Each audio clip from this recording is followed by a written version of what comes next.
Bonjour et joyeux Noël. Bienvenue à ce nouveau rendez-vous de lumière et joie. Frères et sœurs bien-aimés, l'enfant enveloppé de l'ange que nous contemplons en ce jour dans la crèche apparaît comme une jolie fleur dans le désert du monde. Soyons en cette fête de Noël des fleurs silencieuses d'un immense jardin, offrant au monde le parfum de la beauté divine. C'est par ce don de soi que le Sauveur prend vie en chaque homme. Noël ne célèbre pas seulement une naissance, mais la résurrection de ce qui était brisé, l'éclosion d'un renouveau au cœur même de nos déchéances. Frères et sœurs, en cette fête de Noël, les lectures de ce jour tissent ensemble un mystère si grand, si beau, qui nous est donné d'en contempler les dimensions dans les textes de ce dimanche. La liturgie nous révèle la pleine signification de la crèche. 3 sens que nous pouvons trouver dans la crèche. D'abord, à Bethléem, le salut universel et réparateur promis par Isaïe devient visible. Deuxièmement, dans la mangeoire, c'est le Fils unique, parole éternelle du Père, héritier de toutes choses, que nous contemplons. Et troisièmement, en accueillant cette parole par la foi, ce Verbe fait chair, nous sommes comblés d'une joie profonde et nous recevons le pouvoir inouï de devenir enfants de Dieu. Frères et sœurs, je vous invite donc à méditer sur ces 3 points. L'universalité, la restauration du salut, Dieu qui vient relever la création, Jésus qui est acteur de cette création, et enfin, le pouvoir de devenir enfants de Dieu si nous acceptons la proposition de Jésus. Premièrement, donc, l'universalité et la restauration du salut, Dieu qui vient relever sa création déchue. Lorsque nous regardons aujourd'hui autour de nous et en nous, nous voyons un monde en déchéance. La crise écologique avec comme conséquence l'érosion du vivant, la perte de sens et la destruction des valeurs. En nous-mêmes, l'isolation numérique causée par les réseaux virtuels et la croissance de l'égoïsme ayant comme conséquence la destruction du tissu réel. Chacun peut relever cette déchéance dans son environnement, qu'il soit interne ou externe. C'est dans ce contexte que le Christ vient naître et bien d'autres contextes encore. Mais ne soyons pas pessimistes ou alarmistes. Le prophète Isaïe nous parle dans la première lecture de ruines qui éclatent en cris de joie. Le salut de Dieu n'est pas une idée abstraite, c'est une action réparatrice. Dieu vient là où la vie est brisée, là où nos esprits sont en décombre pour consoler et racheter, pour reconstruire et faire renaître. Dieu n'est pas un Dieu lointain, indifférent à nos ruines, à notre désolation, au cœur brisé et délaissé. Dieu est proche, présent. Il fixe sa tente au milieu de nous à travers son Fils. Le salut qu'il offre est concret. Il vient consoler son peuple, relever ce qui était tombé.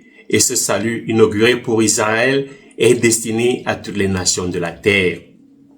La prophétie d'Isaïe dans la première lecture nous transforme sur les hauteurs de Jérusalem et nous fait entendre le cri joyeux des guetteurs. Il règne, ton Dieu Israël. C'est l'annonce d'un retour victorieux, d'une consolation, d'un rachat. Dès l'ancienne alliance, le salut promis à Israël porte en son cœur une universalité radicale. Il n'est pas un privilège fermé, mais une reconstruction ouverte à tous. Dieu vient relever ce qui est en ruine, nos vies, nos espérances, notre monde fracturé par le péché et par le mal. Et cette restauration est destinée à être contemplée par l'humanité tout entière. Le psaume de ce jour reprend en écho cet hymne planétaire. La terre tout entière a vu le salut que Dieu nous donne. Frères et sœurs, ce salut universel et réparateur n'est pas une théorie. C'est l'œuvre même de Dieu qui culmine par la naissance de cet enfant couché dans une mangeoire. C'est dans l'humilité et la simplicité de cet enfant que Dieu bouleverse les cœurs et le monde, qu'il vient restaurer ce qui était détruit.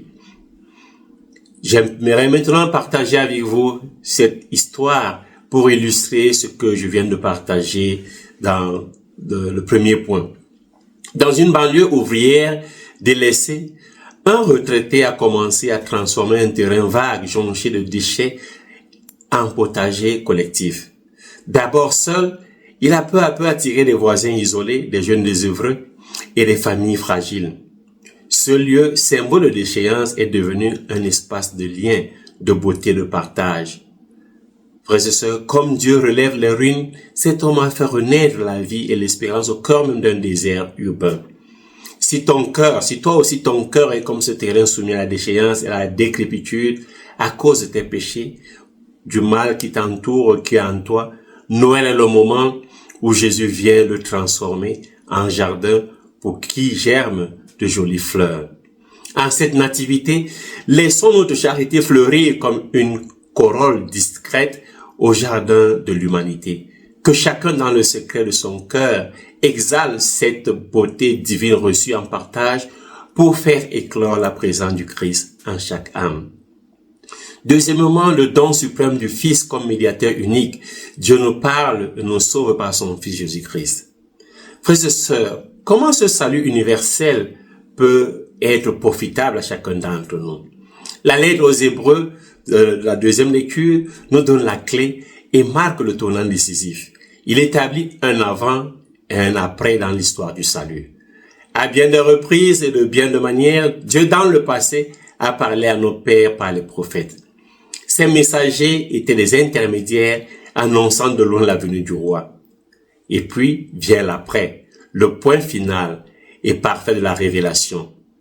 Mais à la fin, dit la deuxième lecture, en ces jours où nous sommes, il nous a parlé par son Fils. Ce n'est plus une parole sur Dieu, c'est la parole de Dieu faite chair. Le Verbe fait chair qui habite parmi nous. L'auteur de la lettre aux Hébreux élève notre regard. Ce Fils est le rayonnement de la gloire de Dieu, l'expression parfaite de son être. En lui, la distance est abolie. En lui, nous voyons le visage du Père. En lui, par son sacrifice, la purification des péchés est accomplie une fois pour toutes. Noël n'est pas la fête d'un bébé attendrissant. C'est l'entrée dans le monde de celui par qui tout a été créé et qui vient tout restaurer. Noël, c'est la fête d'une nouveauté et d'une présence. Emmanuel.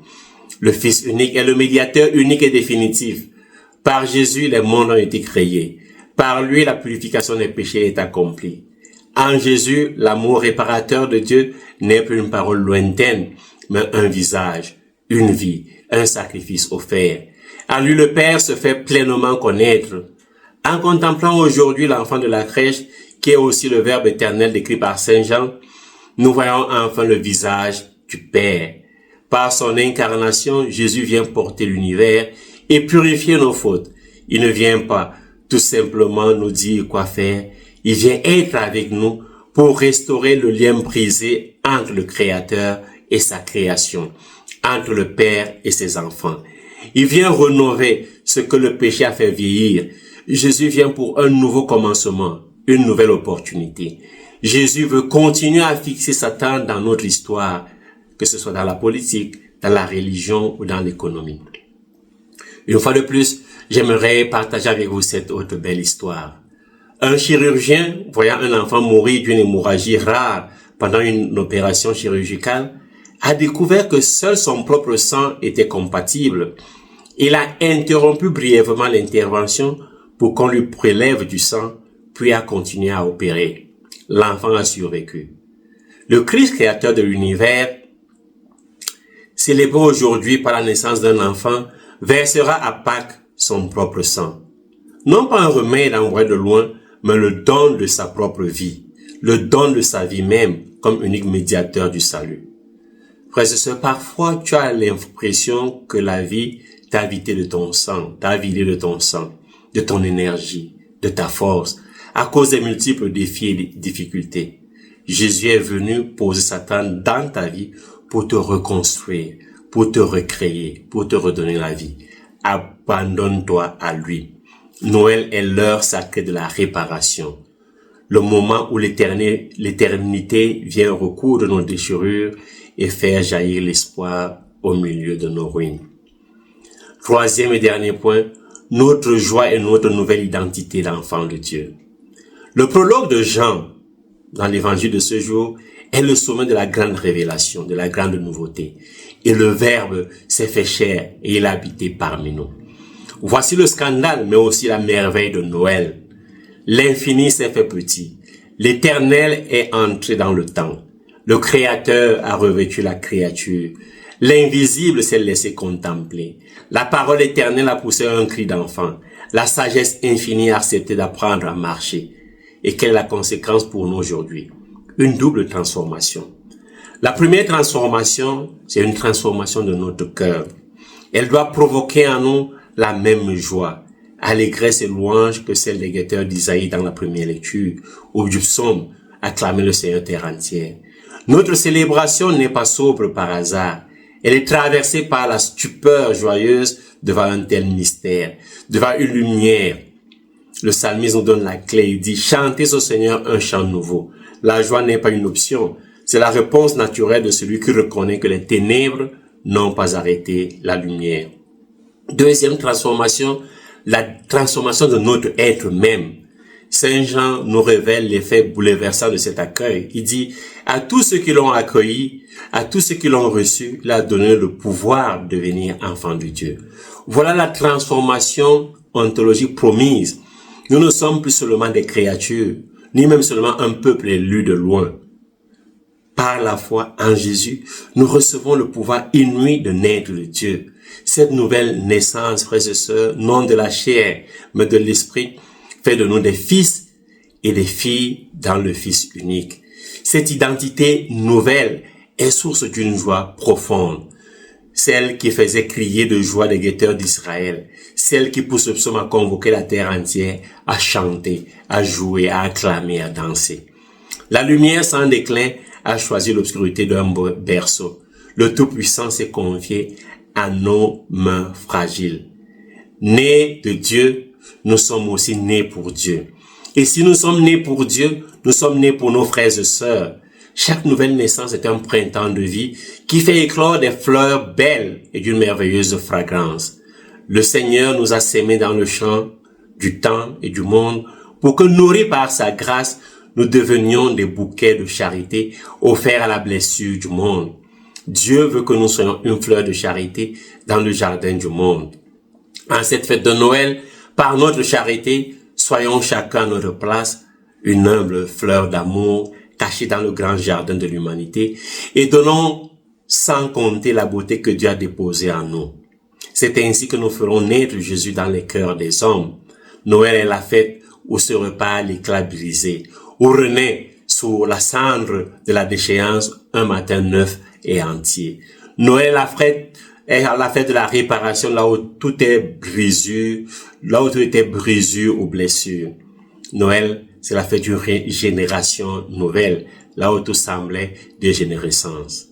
Je termine maintenant par cette autre belle histoire. Dans un camp de réfugiés surpeuplé, un jeune musicien a perdu tous ses instruments. Un jour, il a commencé à taper sur les bidons vides, créant un rythme qui a attiré les enfants. Peu à peu, des chants ont jailli, d'abord timides, puis pleins de force. Cette joie improvisée au milieu de la détresse a rappelé à tous leur dignité inaltérable. Ainsi, la joie de Noël naît au cœur même de nos nuits et fait de nous des porteurs de lumière. Noël ne célèbre pas seulement une naissance, mais la résurrection de ce qui était brisé, l'éclosion d'un renouveau au cœur même de nos déchéances. Noël est l'art de recoudre ce qui était déchiré, une naissance de lumière au cœur même de nos ombres et de nos décombres. Frères et sœurs, maintenant j'aimerais conclure cette homélie. Le salut universel annoncé par Isaïe, c'est le Christ qui est donné pour tous. Le Dieu qui parlait par les prophètes, c'est le Verbe fait chair qui habite parmi nous. Et la joie annoncée de Sion relevée, c'est la grâce qui nous est offerte de devenir enfants de Dieu. Laissons la lumière de Jésus transfigurer nos zones d'ombre et nos ruines intérieures. Accueillons-le aujourd'hui. Réjouissons-nous et prosternons-nous avec tous les anges devant celui qui, en se donnant, fait de nous pécheurs, les fils bien-aimés du Père. Un jour, un homme, rongé par le regret d'avoir été absent quand son père est décédé, a découvert par hasard une lettre que son père lui avait écrite pour sa naissance, disant « Quoi que tu vives, mon fils, souviens-toi que tu es mon fils bien-aimé. » Ces mots ont guéri sa blessure et transformé sa vie. Frères et sœurs, en Jésus, Dieu nous adresse cette parole définitive. Nous sommes ses enfants bien-aimés. Quoi que tu vives, quoi qu'il t'arrive, souviens-toi que tu es mon fils bien-aimé. Noël est cette lettre d'amour incarnée à accueillir pour être transformée. Aujourd'hui, le Christ vient habiter nos ruines pour en faire des palais de joie. Il vient nous révéler le Père pour que nous puissions enfin nous reconnaître comme ses enfants. Que cette célébration ne soit pas qu'un souvenir, mais le moment où nous aussi, nous laissons le Verbe prendre chair dans nos vies. Bonne fête, loué soit Jésus-Christ et une fois de plus, joyeux Noël.